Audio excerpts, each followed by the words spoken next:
Hello बच्चों, आइए question पढ़ते हैं।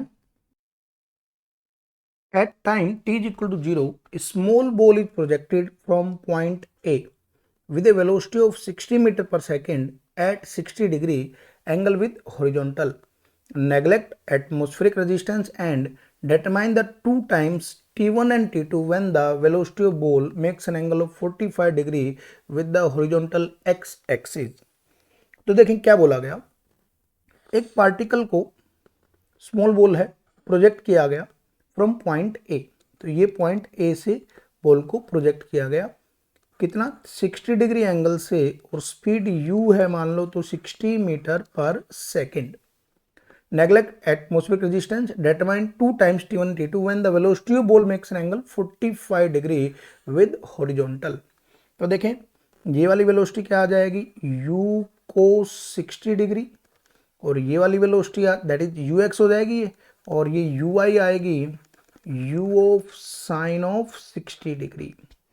तो देखें अगर यू एक्स की बात करूं तो यू एक्स आ जाएगा u कोस, u कितना है 60 कोस 60 दैट इज 1/2, तो ये आ जाएगी 30। तो यू एक्स आ गई 30 मीटर पर सेकंड। तो इसी तरह से u साइन 60 जब सोल्व करेंगे तो यू आई की वैल्यू साइन 60 √3/2 हो जाएगा। तो यू आई की वैल्यू क्या आ जाएगी हमारे पास, देखें ज़रा, यू आई क्या आ जाएगा 60 इंटू √3/2, ये हमारे पास यू आई आ जाएगा। अब हमें बोला क्या गया, हमें बताना है जब एंगल 45 डिग्री हो तो two times when velocity of ball makes an angle 45 degree with horizontal X axis. तो that is tangent of theta is equal to given as V Y upon V of X. अब tangent theta कितना given है 45 degree, तो tangent 45 कितना होगा 1, theta 45 degree है, तो tangent theta कितना होगा 45 प्लस माइनस 1।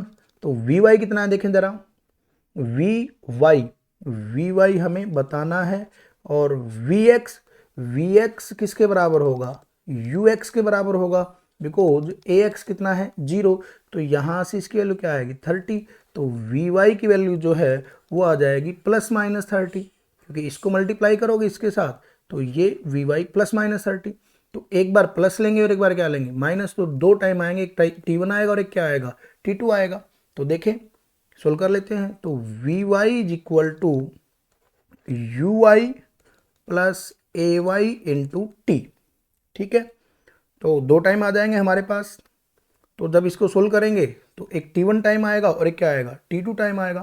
तो देखें plus minus 30 is equal to U I 60 sine 60, और ए वाई ग्रेविटी नीचे की तरफ है दैट इज जी, और डाउनवर्ड डायरेक्शन में नेगेटिव ले रहे हैं डायरेक्शन को, तो माइनस ऑफ जी टी।